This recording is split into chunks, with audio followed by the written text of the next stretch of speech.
Hello, ladies and gentlemen. Mr. Daldis here with the reading for Section 2 of Chapter 10, again continuing in our Muslim civilizations study for Unit 2. Section 2, Building a Muslim Empire. The death of Muhammad plunged his followers into grief. The Prophet had been a pious man and a powerful leader. No one else could have been able to unify so many Arab tribes. Could the community of Muslims survive without him? Early challenges to Islam. Muslims faced a problem when Muhammad died because he had not named a successor to lead the community. Eventually, they agreed that Abu Bakr, Muhammad's father-in-law and an early convert to Islam, should be the first caliph or successor to Muhammad. Abu Bakr sternly told the faithful, "If you worship Muhammad, Muhammad is dead. If you worship God, God is alive." Arabs unite under Islam. Abu Bakr faced an immediate crisis. The loyalty of some Arab tribal leaders had been dependent on Muhammad's personal command. They refused to follow Abu Bakr and withdrew their loyalty to Islam. After several battles with wavering tribes, Abu Bakr succeeded in reuniting the Muslims based on their allegiance to Islam. Once reunited, the Muslims set out on a remarkable series of military campaigns. They began by converting the remaining Arab tribes to Islam, which ended warfare between Arabs and united them under one leader. Early victories. Under the first four caliphs, the Arab Muslims marched from victory to victory against two great empires on their borders. The Byzantines and Persians had competed with each other over control of Arab lands. Once the Arabs united, they surprised their neighbors, conquering great portions of the Byzantine Empire and defeating the Persians entirely. First, they took the Arab provinces of Syria and Palestine from the Byzantines, including the cities of Damascus and Jerusalem. Then, they captured the weakened Persian Empire and swept into Byzantine Egypt. Divisions emerged within Islam. When Muhammad died, Muslims disagreed about who should be chosen to be the leader of the community. The split between Sunni and Shiite Muslims had a profound impact on later Islamic history. Sunnis and Shiites. One group of Muslims felt that Muhammad had designated his son-in-law Ali to be his successor. They were called Shiites, after the Shi'at Ali, or followers of Ali. Shiites believe that the true successors to the Prophet are the descendants of Ali and Muhammad's daughter Fatima. They believe that these descendants, called imams, are divinely inspired religious leaders who are empowered to interpret the Quran and the actions of Muhammad. Another group felt that any good Muslim could lead the community, since there could be no prophet after Muhammad. This group soon divided and fought among themselves as well as the others over issues of who could be defined as a good Muslim. The majority of Muslims eventually compromised around the view that the successor to Muhammad should be a pious male Muslim from Muhammad's tribe. This successor is called a caliph and is viewed as a political leader of the religious community, without any divine or prophetic functions.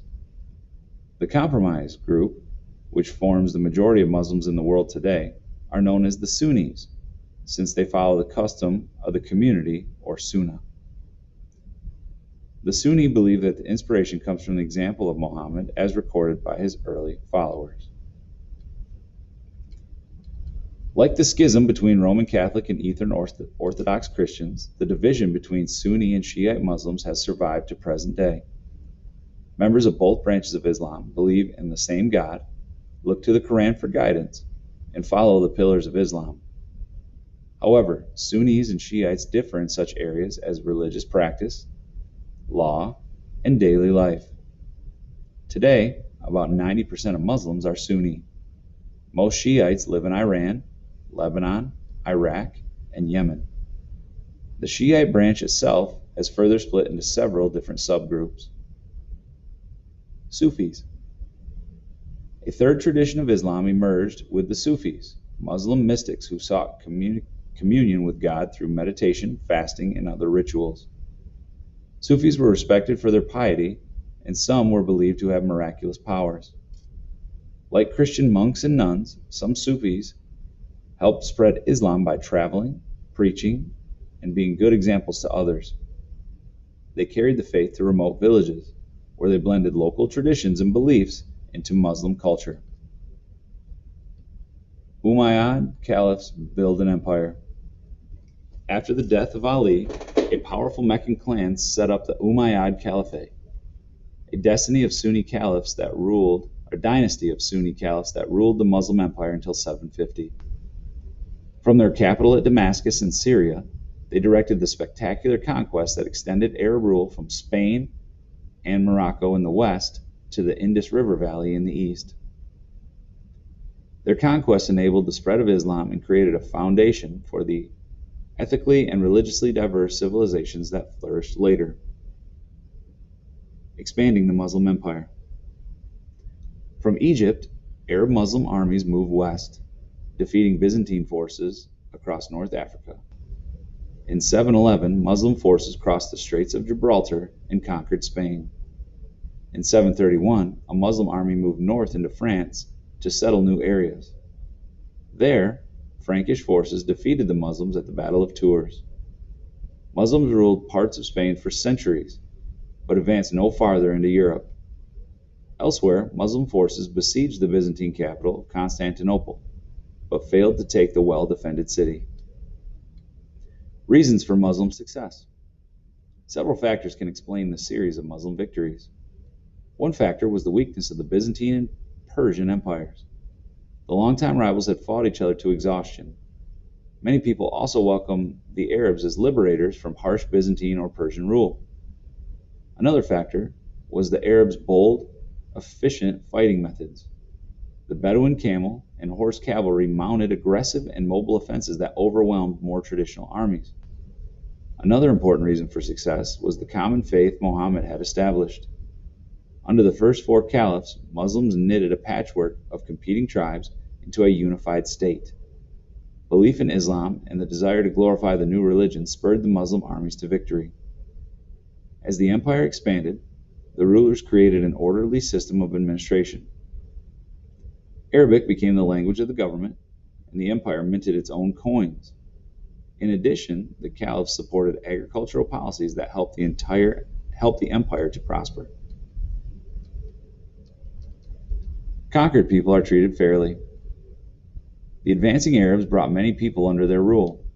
Muslim leaders imposed a special tax on non-Muslims, but allowed Christians, Jews, and Zoroastrians to practice their own faith and follow their own laws.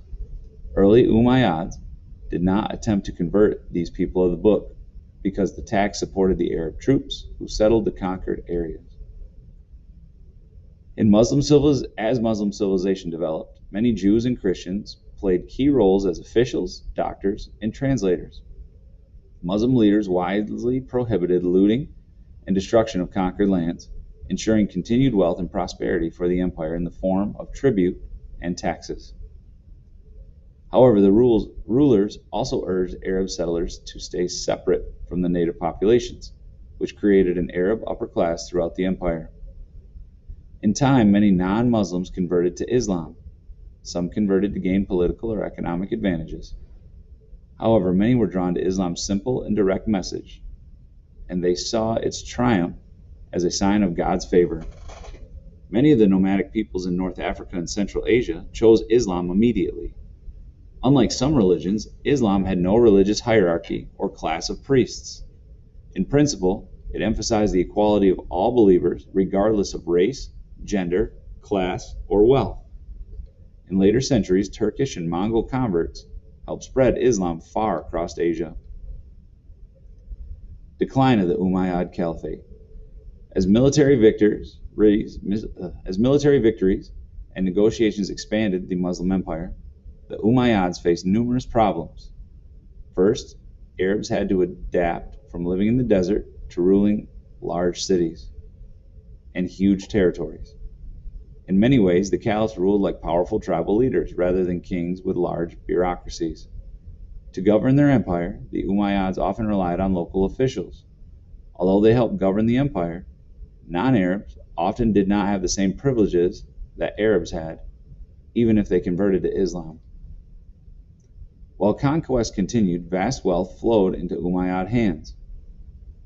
When conquest slowed in the 700s, economic tensions increased between wealthy Arabs and those who had less. In addition, more and more resources were used to support the caliph's luxurious lifestyles. By the 8th century, many Muslims criticized the court at Damascus for abandoning the simple ways of the early caliphs. Shiites considered the Umayyad caliphs to be illegitimate rulers of the Islamic community. Unrest also grew among non-Arab converts to Islam, who had fewer rights than Arabs. Rise of the Abbasids. Discontented Muslims found a leader in Abu al-Abbas, descended from Muhammad's uncle. With strong support from Shiite and non-Arab Muslims, he captured Damascus in 750. Soon after, he had members of the defeated Umayyad family killed. One survived, escaping to Spain. Abu al-Abbas then founded the Abbasid dynasty, which lasted until 1258. Changes under the Abbasids. The Abbasid dynasty tried to create an empire based on the equality of all Muslims. The new rulers halted the large military conquest, ending the dominance of the Arab military class. Under the early Abbasids, the empire of the caliphs reached its greatest wealth and power, and Muslim civilization flourished.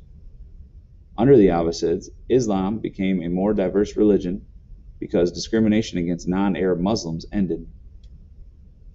Official policy encouraged conversion to Islam and treated all Muslims equally. The Abbasids created a more sophisticated bureaucracy and encouraged learning. The Abbasids also moved the capital from Damascus to Baghdad, a small market town on the banks of the Tigris River.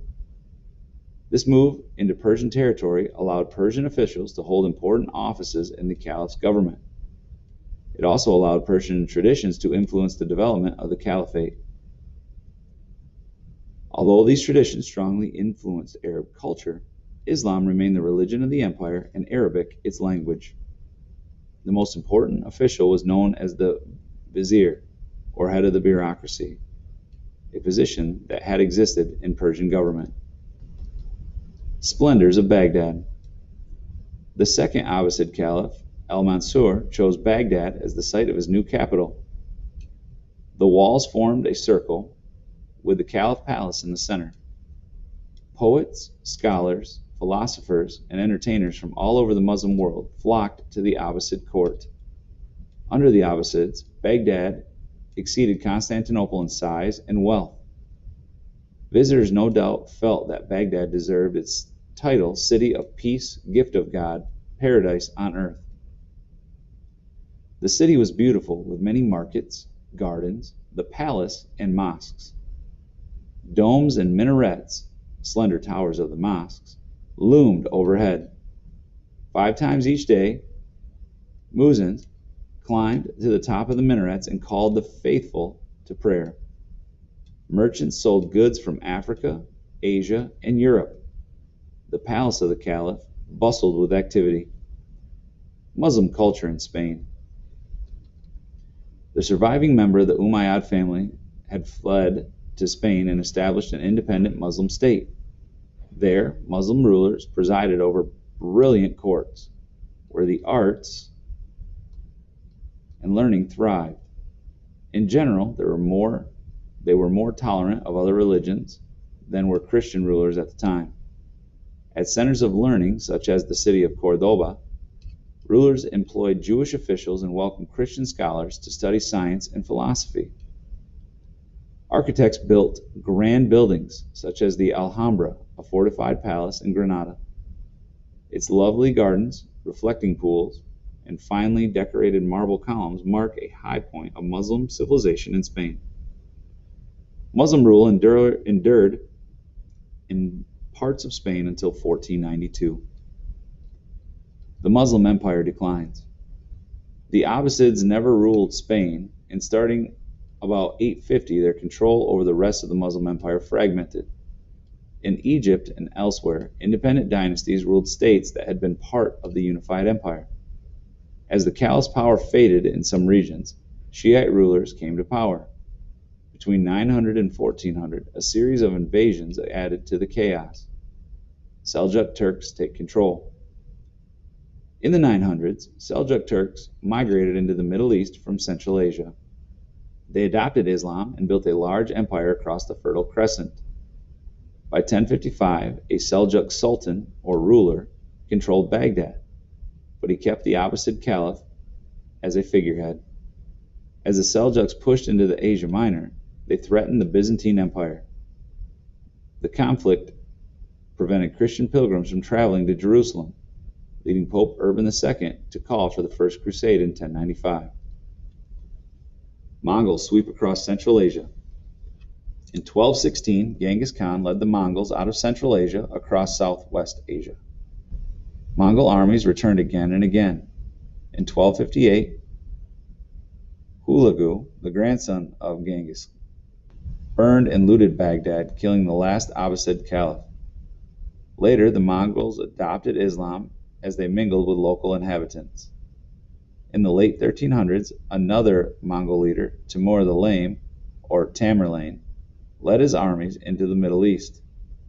Though he was a Muslim, Tamerlane's ambitions led him to conquer Muslim as well as non-Muslim lands. His armies overran Southwest Asia before invading Russia and India. That is the end of Section 2. Thanks for listening. Have a great day, guys.